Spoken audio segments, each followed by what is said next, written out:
So today we're going to be talking about something that I don't see a lot of discourse about, like Venture Brothers forums and whatnot, but it's the inventions in a show. A show has super scientists and supervillains. How come nobody's ever talking about the amazing inventions we see in this show? So with that, one are the best inventions. Two of my personal favourites, but I feel like probably a little bit derivative of other things, are Gargantua 2, OSI hovership. We didn't feel a thing. Old Hatred knows how to keep his world. A world of luxury, fine dining, world-class entertainment, and of course, cutting-edge scientific research. Step into our stellar casino. Ooh, love that gravity. Whatever your pleasure, because the largest space station ever built is also the first ever to be open to the public. Welcome to Gargantua 2. The hovership is literally just the one stolen from S.H.I.E.L.D. from Marvel Comics, and Gargantua 2 is very, very similar to JJ's Dan's original one, but it's got an antenna on top which makes it bigger and therefore better. And also the U-Ray was a fantastic weapon of devastation and destruction that wasn't Rusty's original goal. And I think intentions are important when we're talking about inventions. The U-Ray!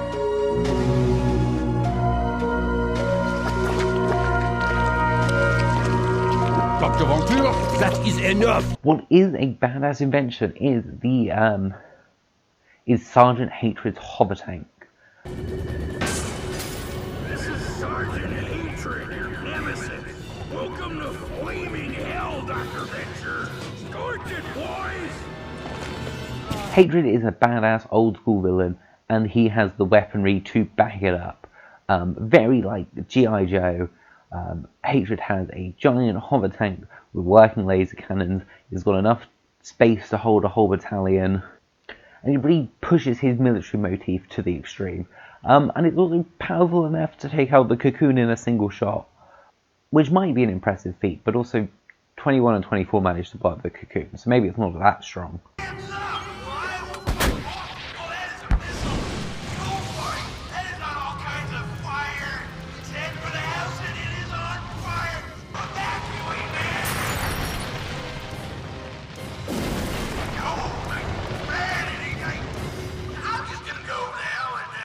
Talking about the Cocoon, we see a lot of great inventions from the Monarch. Normally ones he's purchased such as the butter glider, but my personal favourite piece of Monarch technologies is the Death's Head Palipy. It's the little button on the sleeve.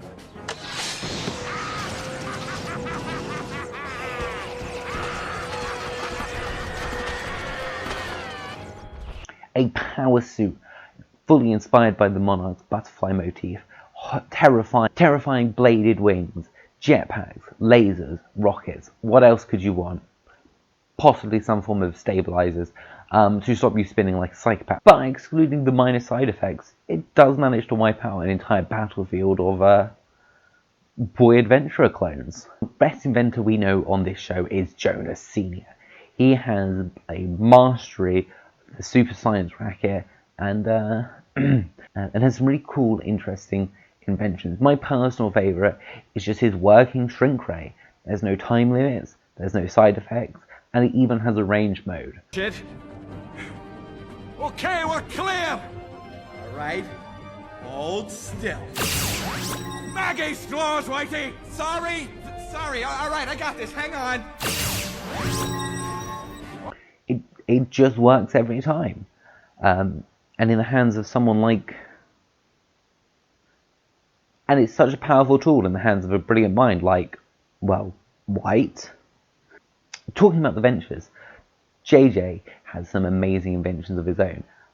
With Venture Technologies busting into New York, he opened his R&D department and created some great things like the Venture Hover Spear bike thing.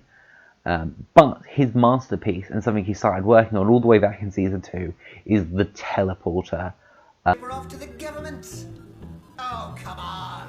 No wonder my power bill's been through the roof.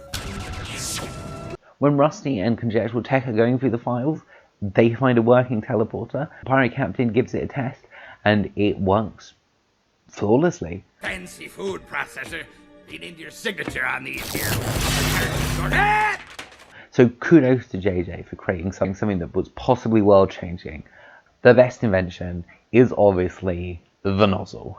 Please do not move while the nozzle is engaging. Moving will disrupt calibration of the nozzle. Please wait while we calibrate the nozzle. Please do not look away from the nozzle. No, I'm kidding. Of course, it's really the walking eye. Rusty's best inventions with many applications, both around the home and in military situations. It's filthy! Ugh, guess I should wash off my walking eye.